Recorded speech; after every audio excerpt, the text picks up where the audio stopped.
这才是水煮牛肉的正确做法啊！今天给大家分享麻辣鲜香、好吃又下饭的水煮牛肉。这老话说得好啊，横切牛羊，竖切猪。切牛肉的时候呢，一定要顶刀去切啊，千万不要顺丝去切，给它混过来啊，切成硬币的厚度。大家看一下啊，就像我这样，给它切成片儿。牛肉切成片儿之后呢，放入清水中啊，给它浸泡一下。牛肉呢，一定要给它浸泡1个小时啊，泡出血水和草酸。攥干水分呢，给它倒入盆中。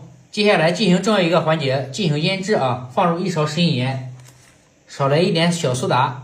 先用手呢，给它抓拌均匀啊，抓至起粘性。牛肉起粘性之后呢，再放入葱姜汁水啊，能去除牛肉中的腥味儿，还能让牛肉呢吸足水分啊，这样牛肉呢吃起来更加的滑嫩。一定要把这个葱姜汁水呢完全的渗透到牛肉中，上劲为止啊！大家看一下，就是这种效果啊。然后呢，再打入1个蛋清，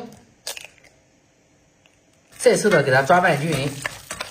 最后一步呢，再来点玉米淀粉啊，锁住牛肉中的水分，这样做出来的水煮牛肉呢，肉质鲜嫩啊，不老不柴。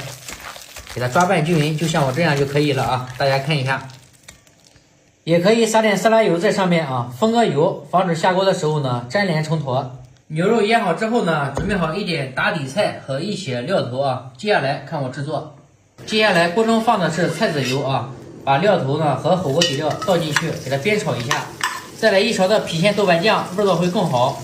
完全炒香之后呢，加入开水，调口呢放入食盐盐、鸡精和味精，少许白糖呢提个鲜。再来一点13香粉，适量的生抽酱油。完全煮入味之后呢，用漏勺把这个料渣呢给它打掉啊，这样做出来水煮牛肉呢清爽。这个时候呢，可以放入配菜啊，有青菜、豆芽菜、木耳，还有千张。喜欢吃什么素菜呢，放什么素菜啊。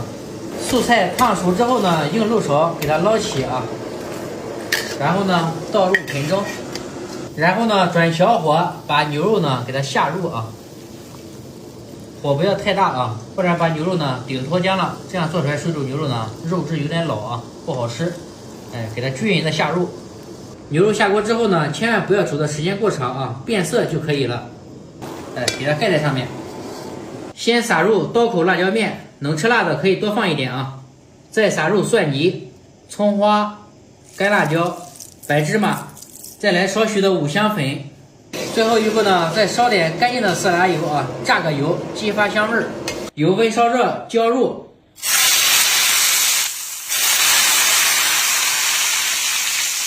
最后一步呢，撒入香菜，点缀一下即可开吃。好了，朋友们，水煮牛肉呢制作完成，喜欢吃你也赶紧安排起来吧。